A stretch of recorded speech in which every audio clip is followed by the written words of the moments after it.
Hello, everybody. This is Noah and John, and we are from UrbanDigs. John's in Battery Park City. This is Friday, and we're going to give you your weekly Manhattan market update. John from BPC, let's get right to it. I'm looking at supply 69.16, tick down. Show me that chart. Yeah, man, ticked down 1.1% from a week ago. And look, I mean, we mentioned it last week. Supply has been trending down. And that's really not a surprise as we enter the summer season. Yeah, I mean, a little bump up, a little bump down, and at the end of the day, we're right back where it all started in the 60s. It's really weird what's going on in supply, but we'll keep track of that. Let's move on to demand. That's a clear trend. Came in at 54.31. Looks like it's going up, but seems like it's slowing down. I don't know. Show me that chart. I think it is slowing down. That's 0.5%, from the week before. But let me tell you this, Noah, it's still above zero. And the last time we saw a negative number, a negative change of rate of change for pending sales was back in August. So, I mean, this train has left the station and it has not, it's slowing down, but it certainly hasn't stopped. Well, that's an impressive run. I mean, I never imagined it would get this high. In case you're wondering, the market pulse ticked up. That is probably because supply ticked down while this is ticking up, and that is why that probably ticked up. So that's an interesting thing going on. We'll keep a track of all this because that's starting to slow down, but let's see what the weeklies say. Before we get there, John, I want to point out a couple things, okay? We're looking at the monthly contract activity, and I want to go into my seasonality thing. I use this thing all the time. I want to make a mental note of something before we go to the weeklies because I got a very important idea, a concept to bring forward here, okay?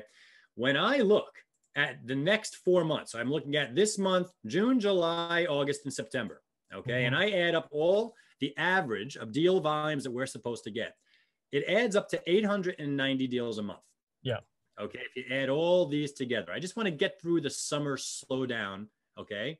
And have an idea of what we typically see as we get into that and then coming out of it after Labor Day. All right. So now check this out.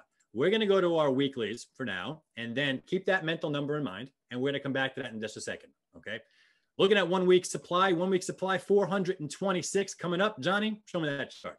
Well, that's actually an increase on a week over week basis, about 11%. It was a big down week last week because we had the holiday from Memorial Day. So a little bit of push, a little bit of pull, but net effect on supply is still negative. That's right. It seems like the market's just picking right up where it came from. Unbelievable. Contract signed, 1 week pace up 18% from the Memorial Day holiday, 350. Show me that chart, John. Yeah, 350. I mean, look, these are gangbuster numbers for early summer. Yeah. It's incredible. And we just talked about why there's 426 units coming on the market, but if you have 350 going right off into contract, I mean, what are you left with? You're left with what, 76? I mean, what's off market? Off market's probably more than that. So net, we are losing units to this in this market. We are in a supply constrained environment, and there's rampant demand. And we're at record activity. We're at record activity, and now we're going to go into our little special segment for a second. Consider us pivoting. We're going to the 1 months right here. Look at the 1 month, 1600. Okay, remember what I told you just before. The next 4 months, if you average everything up, June, July, August, right, and into September, we're about 890 deals. Yeah. 890 deals. Now we're running at a clip right now at 1600. This is incredible. We're at almost, what are we at? 80-90% higher than normal here. So let's just talk about this for 1 second before we go to our chart that's outside here. Where does this have to fall to? If it does, all right, maybe it doesn't. Where does it have to fall to disrupt things? Because I know that if I think about price action that's looking ahead of what's coming down in Q3 and Q4, we're just going up. Okay, we're going up, but the real-time market's a different thing. So now, where does 1600 have to go to? I would argue that 890 number. That's my argument, that we would have to dip below what we normally seen, okay, to start to see price action start to get disrupted. Let me give you an example, John. If that 1600 drops to 1100, okay, this is my point. Okay, so we're slowing down from 1600 to 1100. What is that? A 500 point, 35%, 40% slowdown.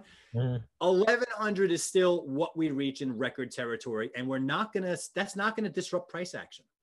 This market will stay inventory constrained. That's my point going into the next active cycle.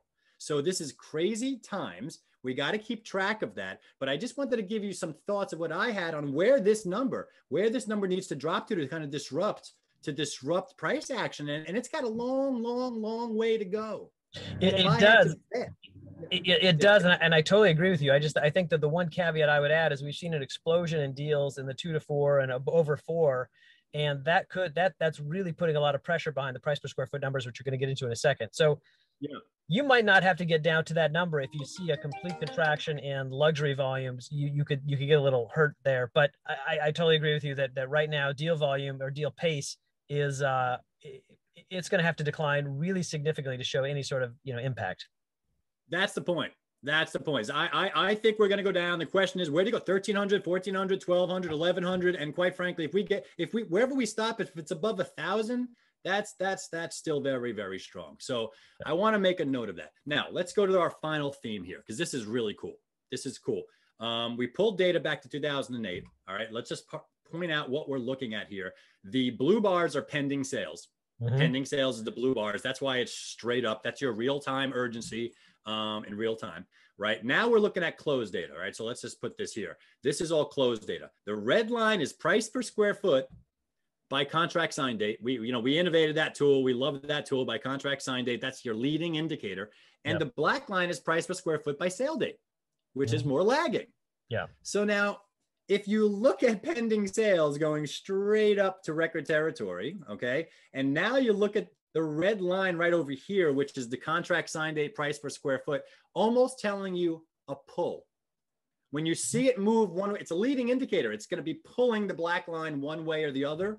This is how I know that the pull effect is going to be positive, and it's probably going to be positive in an interesting way going forward.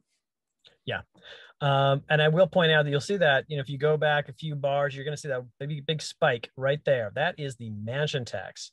So it's interesting, you want to think, oh gosh, how come the red line didn't indicate that? Well, and that's because those contracts were signed all through the spring. If you guys remember this, it closed, right? The mansion tax closings were basically the last couple of weeks of June. So you don't see it in the contract sign numbers, you just see it in the sale numbers. So that's a bit of an aberration there, but generally speaking, no, you're absolutely right. Yes, exactly. Thank you for explaining that blip, because there was other circumstances that led to that. Very interesting chart. We're going to keep doing this price action chart as we go into the weeks and the months ahead, because it's going to be very interesting territory. John, thank you very much for setting this data up. I am Noah Rosenblatt. We're both from UrbanDigs. This has been your weekly Manhattan Market Report, and we wish you guys a great weekend and have a nice time.